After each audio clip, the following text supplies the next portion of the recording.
Hello दोस्तों, नमस्कार। मैं डॉक्टर मनीष सर अपने चैनल में आपका स्वागत करता हूं। आइए दोस्तों, आज हम लोग पढ़ते हैं प्रकाशिक यंत्र के बारे में।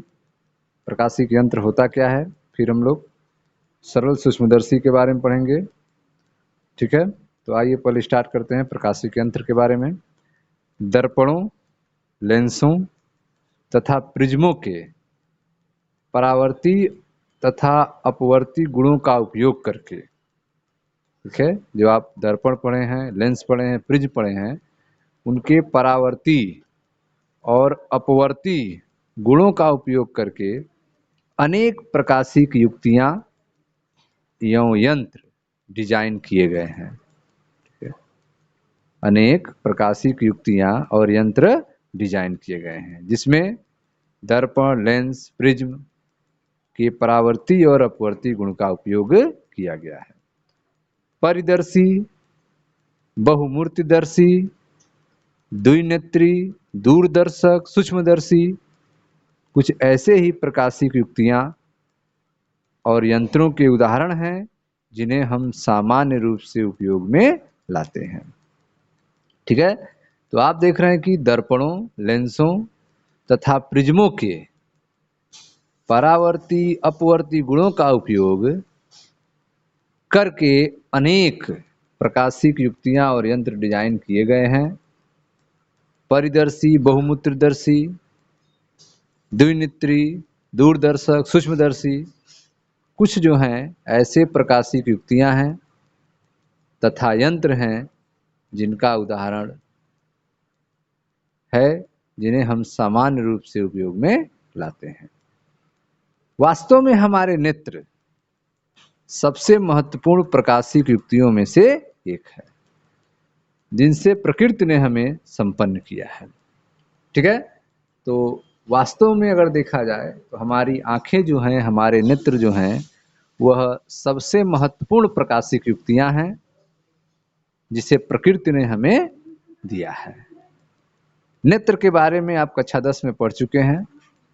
यहाँ पे आपको सूक्ष्मदर्शी और दूरबीन अर्थात दूरदर्शी के बारे में, उसके सिद्धांत के बारे में आपको समझाया जाएगा।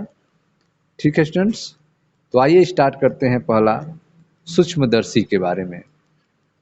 सूक्ष्मदर्शी सरल आवर्धक अथवा सरल सूक्ष्मदर्शी, ठीक है, सरल आवर्धक अथवा सरल सूक्ष्मदर्शी क्या होता है? यह कम फोकस दूरी का एक अभिसारी लेंस होता है।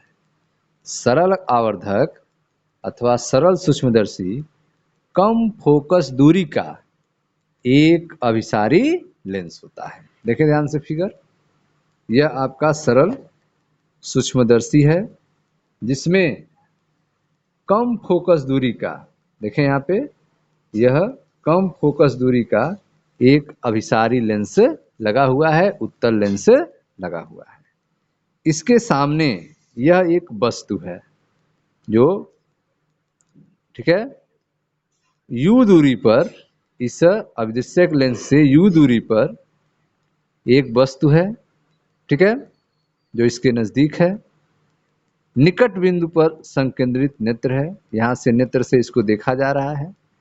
इस वस्तु का d दूरी पर एक आभासी प्रतिबिंब बन रहा है। आवर्धक लेंस इस प्रकार स्थित है कि प्रतिबिंब निकट बिंदु पर बनता है। प्रतिबिंब जो है निकट बिंदु पर बनता है। तो आप देख रहे हैं कि यह जो आपका अभिसारी लेंस है, इस लेंस को सूक्ष्मदर्शी में, सूक्ष्मदर्शी के रूप में प्रयोग करने के लिए कैसे यूज करते हैं? सरल आवर्धक अथवा सरल सूक्ष्मदर्शी जो है कम फोकस दूरी का एक अभिसारी लेंस होता है, जैसा फिगर में आप देख रहे हैं। इस प्रकार के लेंस को सूक्ष्मदर्शी के रूप में प्रयोग करने के लिए लेंस को बिंब के निकट, यह जो है बिंब है, वस्तु है जिसे बिंब कहते हैं, उसके निकट लेंस को, ठीक है, रखा जाता है। यह बिंब जो है उसके फोकस दूरी पे हो सकता है या फोकस दूरी से कम दूरी पर हो सकता है। ठीक है, लेंस को बिंब के निकट उससे एक फोकस दूरी अथवा उससे कम दूरी पर रखा जाता है। लेंस को लेंस के जो दूसरी ओर है नेत्र के लेंस से सटा कर रखा जाता है। ठीक है, लेंस के दूसरी ओर नेत्र को लेंस से सटाकर रखा जाता है, जो आईपीस होता है। ऐसा करने से बिंब, यह जो बिंब है, बिंब का सीधा, आवर्धित तथा आभासी प्रतिबिंब किसी ऐसी दूरी पर बनता है जिसे नेत्र से हम आसानी से देख सकते हैं। ठीक है, जिसे नेत्र से हम आसानी से देख सकते हैं। इसीलिए अदृश्यक लेंस से फोकस दूरी के कम दूरी पर एक बिंब को रखा जाता है, वस्तु को रखा जाता है। इस सीधे वस्तु का प्रतिबिंब, ठीक है, सीधा आवर्धित आभासी प्रतिबिंब बनता है जिसे नेत्र से आसानी से देख सकते हैं। अर्थात प्रतिबिंब जो है कितनी दूरी पर, 25 सेंटीमीटर अथवा कुछ अधिक दूरी पर बनता है। प्रतिबिंब जो बनता है वह डी दूरी पर अर्थात 25 सेंटीमीटर या कुछ अधिक दूरी पर बनता है। ठीक है, यदि बिंब जो है, वस्तु जो है एफ पर स्थित हो, बिंब कहाँ स्थित हो, एफ पर स्थित हो, तो प्रतिबिंब अनंत पर बनता है। यदि फोकस दूरी पर स्थित होगा, फोकस पर वस्तु स्थित होगा, तो प्रतिबिंब कहाँ बनेगा, अनंत पर बनता है।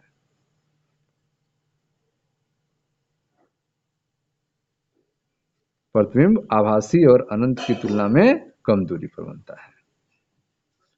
और यदि वस्तु जो है एफ से कम दूरी पर रखा हो, एफ से फोकस दूरी से कम दूरी पर रखा हो, तो प्रतिबिंब आभासी तथा अनंत की तुलना में कम दूरी पर बनता है।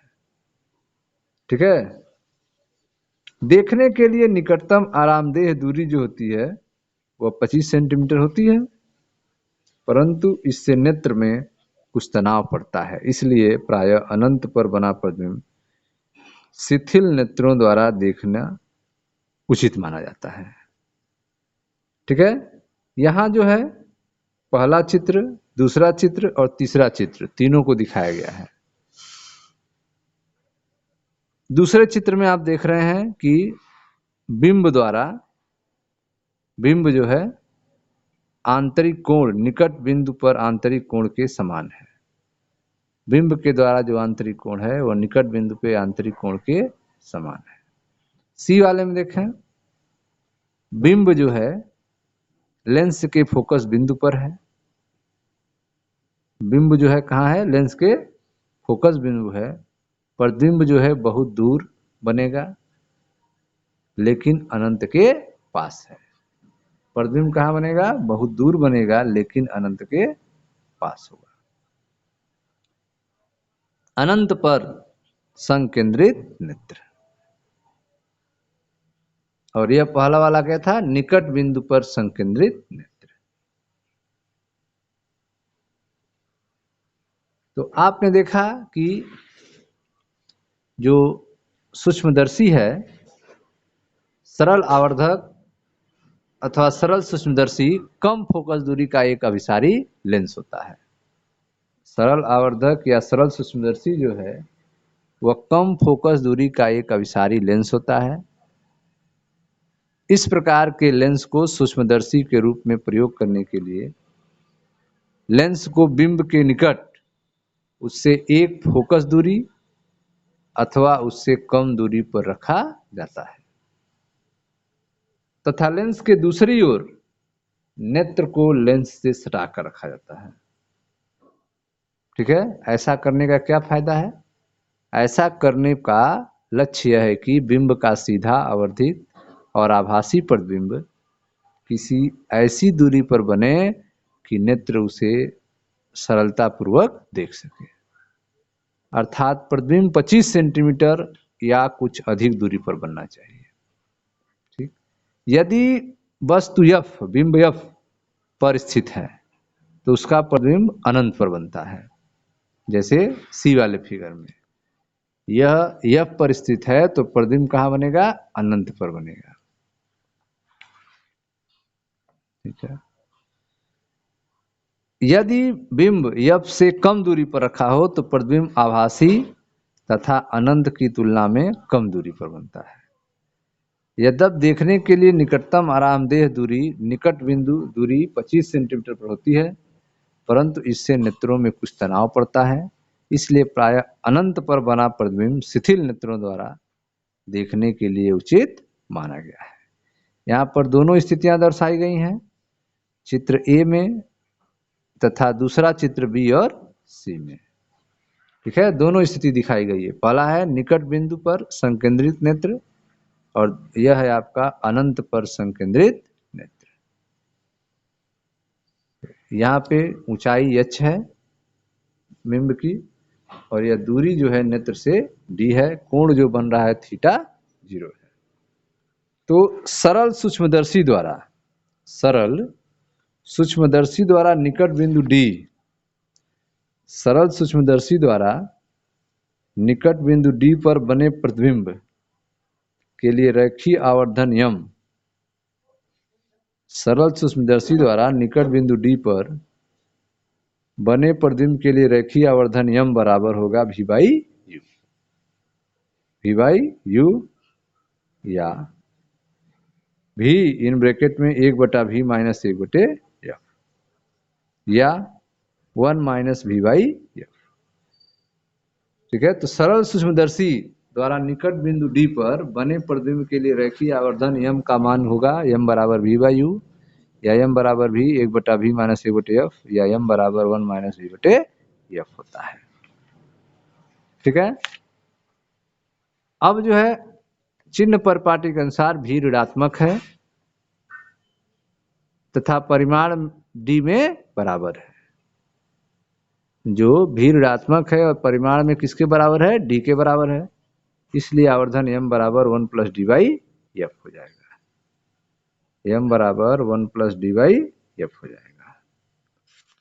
ठीक है, v ऋणात्मक है, v निगेटिव है, प्रतिबिंब जो है वह v निगेटिव आएगा, ऋणात्मक होगा क्योंकि प्रकाश किरण इधर जा रही है, हम उल्टा नाप रहे हैं, v ऋणात्मक होगा। और यह कितनी दूरी पर है? d दूरी पर है। कितनी दूरी पर है? d दूरी पर है, इसलिए आवर्धन m बराबर 1 प्लस डी बाई एफ हो जाएगा। क्योंकि d लगभग 25 सेंटीमीटर है, आवर्धन 6 प्राप्त करने के लिए फोकस दूरी 5 सेंटीमीटर के उत्तल लेंस की आवश्यकता होती है। अगर 6 गुना आवर्धन प्राप्त करना चाहते हैं तो 5 सेंटीमीटर फोकस दूरी के उत्तल लेंस की आवश्यकता होगी। m बराबर h डैश बटे h, आवर्धन m बराबर h डैश बटे h, या h बिंब की साइज है और h डैश प्रतिबिंब की साइज होती है। जब m बराबर h डैश बटे h लिखते हैं तो h किसकी साइज होती है? बिंब की, वस्तु की साइज होती है, और h डैश प्रतिबिंब की साइज होती है। ठीक है, यह प्रतिबिंब द्वारा आंतरिक कोण, यह प्रतिबिंब द्वारा अंतरित कोण तथा बिंब द्वारा अंतरित कोण का भी अनुपात होता है। यम प्रतिबिंब द्वारा अंतरित कोण और बिंब द्वारा अंतरित कोण का भी अनुपात है, जबकि उन्हें आराम से देखने के लिए डी पर रखा जाता है। ठीक है, याद कीजिए, नोट कीजिए, वास्तव में बिंब द्वारा नेत्र पर अंतरित कोण नहीं है, जिसे h बाई u द्वारा व्यक्त किया गया है। एकल लेंस सरल आवर्धक उपलब्ध यह है कि वस्तु को D की तुलना में काफी निकट रख के देखना संभव हो जाता है। अगर एकल लेंस सरल आवर्धक, एकल लेंस हो और क्या हो? सरल आवर्धक हो, इसकी जो उपलब्धि है कि इस वस्तु को D की तुलना में काफी निकट रख के देखना संभव हो जाता है।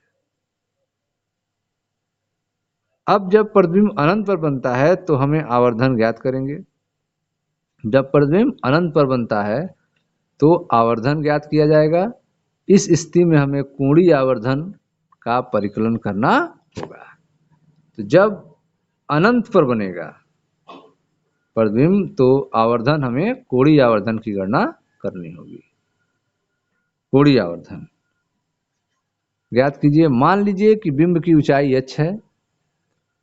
इस बिंब द्वारा नेत्र पर आंतरित अधिकतम कोण, जबकि बिंब स्पष्ट भी दिखाई देता है बिना किसी लेंस के, तब बनता है जब हम बिंब को निकट अर्थात D पर रखते हैं, तब अंतरित कोण प्राप्त होता है। ठीक है, बिंब की ऊंचाई h है, बिंब द्वारा नेत्र पर अंतरित कोण अधिकतम कोण है, जबकि बिंब स्पष्ट भी दिखाई देता है बिना किसी लेंस के, तब होता है जब हम बिंब को निकट अर्थात D दूरी पर रखते हैं, तब अंतरित कोण प्राप्त होता है और tan थीटा 0 बराबर h/d होता है। tan थीटा 0 बराबर यह थीटा 0, tan थीटा 0 बराबर h/d। ठीक है, लंब बटे आधार h/d। tan थीटा 0 बराबर h/d जो लगभग बराबर है थीटा 0 के। जब हम प्रतिबिंब द्वारा नेत्र पर अंतरित कोण, प्रतिबिंब द्वारा नेत्र पर अंतरित कोण जबकि बिंब U पर रखा हो ज्ञात करते हैं। जब हम प्रतिबिंब द्वारा नेत्र पर अंतरित कोण जबकि बिंब U पर रखा हो तो उस समय ज्ञात करते हैं। तो संबंध आता है h' बराबर m बराबर v/u से प्रतिबिंब द्वारा नेत्र पर अंतरित कोण क्या होगा, तो tan थीटा i बराबर h' - v, tan theta i बराबर h' - v, यह बराबर हो जाएगा h/-v के इंटू v/u के। ठीक है, इसको लिख सकते हैं बराबर h/-u, h/-u। ठीक, यह लगभग होगा थीटा के बराबर। बिंब द्वारा अंतरित कोण, बिंब द्वारा अंतरित कोण है, जबकि बिंब अब जो है u बराबर -f पे है, तो उस समय थीटा i बराबर h/f होगा। आवर्धन कोण अर्थात कोणीय आवर्धन जो होगा m बराबर थीटा i बटे थीटा 0 या m बराबर d/f होगा। यह उस स्थिति के आवर्धन की तुलना में कम है जिसमें प्रतिबिंब निकट बिंदु पर बनता है, परंतु प्रतिबिंब देखना अपेक्षाकृत अधिक आरामदायक होता है और आवर्धन में अंतर भी अपेक्षाकृत कम होता है। प्रकाशीय केंद्रों अर्थात सूक्ष्मदर्शी दूरबीन संबंधित आगामी चर्चाओं में हम मानेंगे कि प्रतिबिंब अनंत पर बनता है। ठीक है, वास्तविक फोकस दूरियों के लेंसों के लिए किसी सरल सूक्ष्मदर्शी का अधिकतम आवर्धन < या = 9 होता है। अधिक आवर्धन के लिए दो लेंसों का उपयोग किया जाता है, जिससे एक लेंस दूसरे लेंस के प्रभाव को बढ़ाता है। इसे संयुक्त सूक्ष्मदर्शी कहते हैं। ठीक है, तो अगले टॉपिक में आपको संयुक्त सूक्ष्मदर्शी के बारे में बताएंगे। अभी आपको हमने सूक्ष्मदर्शी के बारे में बताया। मिलते हैं नेक्स्ट वीडियो में। Thank you.